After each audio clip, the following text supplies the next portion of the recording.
नंदकिशोर गावडे आमचे प्रतिनिधी आमच्या सोबत आहेत। नंदकिशोर, पालिकेचे अधिकारी जे आहेत ते पोलीस स्टेशनमध्ये पोहोचलेले आहेत। तोडगा कधीपर्यंत निघेल, काय अपडेट्स मिळतात? नक्कीच जर पाहायला गेले तर गेल्या 2 तासापासून हे संपूर्ण जे प्रकरण आहे, ज्या पोलीस स्टेशनमध्ये जी चर्चा आहे ती सध्या सुरू असलेली आपल्याला पाहायला मिळते। 1-1.5 तास होऊन गेलेला आहे। आतमध्ये चर्चा आहे, बाहेर तणावाचं वातावरण आहे। ठिकठिकाणी मोठा पोलीस बंदोबस्त लावण्यात आहे। ज्या ठिकाणी हे संपूर्ण घटना घडली त्या ठिकाणी सुद्धा मोठा पोलीस बंदोबस्त आहे। तर ही संपूर्ण दृश्य आहेत ही आहेत धारावी पोलीस स्टेशनच्या समोरची आहेत। या ठिकाणी सुद्धा आता समाज बांधव जमायला सुरुवात झालेली आपल्याला पाहायला मिळते। ही समोरची ताजी दृश्य आहेत। आतमध्ये शिष्टमंडळ आहे, सोबत जर पाहायला गेलं तर पालिकेचे अधिकारी आहेत। कालच जर आपण पाहायला गेलं तर वर्षा गायकवाड यांनी सुद्धा मुख्यमंत्र्यांची भेट घेतलेली होती आणि विनंती केलेली होती आणि त्यानंतर आज सकाळीच हा संपूर्ण जो प्रकार आहे तो आपल्याला पाहायला मिळतो। माझ्या कॅमेरामॅनला विनंती करेन की समोर बीएमसीच्या काही गाड्या लागलेल्या आहेत। अशी जी गाडी होती त्याची सुद्धा तोडफोड झाल्याची जी माहिती आहे ती समोर येत असलेली आपल्याला पाहायला मिळते। त्यामुळे एकंदरीत जर पाहायला गेलं तर धारावीमध्ये सध्या तणावपूर्ण वातावरण पाहायला मिळते।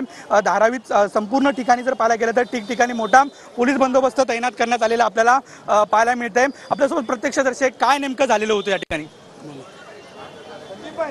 एक मिनिट, ब्रिजबान जायसवाल आपण पाहायला गेलं तर या ठिकाणी वेगवेगळ्या प्रतिक्रिया द्यायला पुढे येत नाहीत। मात्र नेमकं काय झालं होतं या ठिकाणी?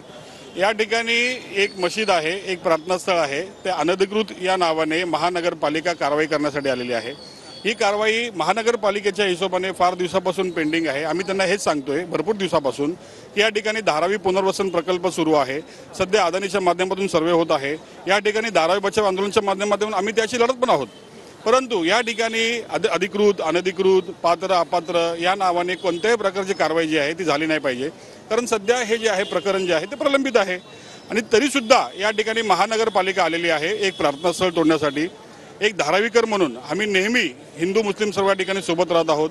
ओम असू द्या, आमीन असू द्या, राम असू द्या, रहीम असू द्या, आम्ही सर्व जे सण आहे आम्ही सोबत साजरे केलेले आहेत।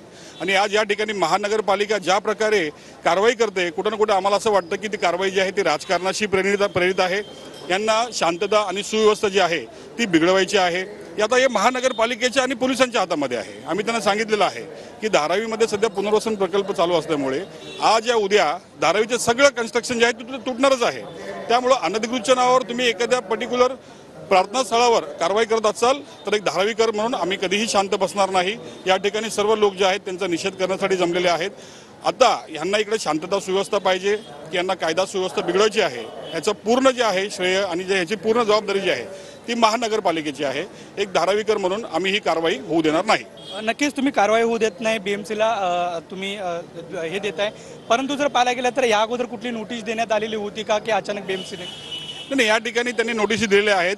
आमच्याकडे ह्याचं सुद्धा उत्तर आहे की काही ठिकाणी आम्ही स्वतः अनधिकृतच्या नावाने जेव्हा तक्रारी केल्या तेव्हा आम्हाला महानगरपालिकेकडून असं उत्तर आलेलं आहे की सध्या धारावी जे आहे पुनर्वसन प्रकल्पाच्या अंतर्गत डीआरपीकडे आहे, त्याच्यामुळे डीआरपीने अगर आम्हाला सांगितलं तरच आम्ही कारवाई करू। अशा प्रकारचे उत्तरं जे आहेत ते महानगरपालिकेने दिलेले आहेत। मोठ्या प्रमाणात भ्रष्टाचार महानगरपालिकेच्या लोकांनी या ठिकाणी केलेला आहे आणि त्या भ्रष्टाचाराच्या माध्यमातून अनधिकृत बांधकाम सुद्धा उभं राहिलेले आहेत। परंतु या ठिकाणी प्रार्थना स्थळ, अगर तुम्ही प्रार्थना स्थळावर कारवाई करणार असाल तर हे सर्व चुकीचं आहे आणि या ठिकाणी फक्त तुम्ही कायदा आणि सुव्यवस्था बिघडवण्यासाठी आणि राजकारणाशी प्रेरितच ही कारवाई करताय असं आमचं आरोप आहे। नंदकिशोर, पालिकेवर एकूणच रोष जो आहे तो या ठिकाणी पाहायला मिळतोय। तुम्ही असेच आपल्या सोबत राहा। आतापर्यंत काय या ठिकाणी घडलेलं आहे त्याच्यावर ग्राफिक्सच्या माध्यमातून आपण एक नजर टाकणार आहोत। धारावी परिसरातील मशिदीचा अवैध भाग पाडण्यावरून तणाव निर्माण झालाय। मुंबई पालिकेचं पथक अवैध भाग पाडण्यासाठी सकाळी दाखल झालं। बीएमसीचं पथक आल्यानंतर काही लोकांनी त्यांना अडवलं। जमावानं बीएमसीच्या वाहनाच्या काचा फोडल्या। जमावातील काही लोकांनी धारावीतील रस्ता अडवला। पोलिसांनी तत्काळ घटनास्थळी धाव घेत बंदोबस्त वाढवला।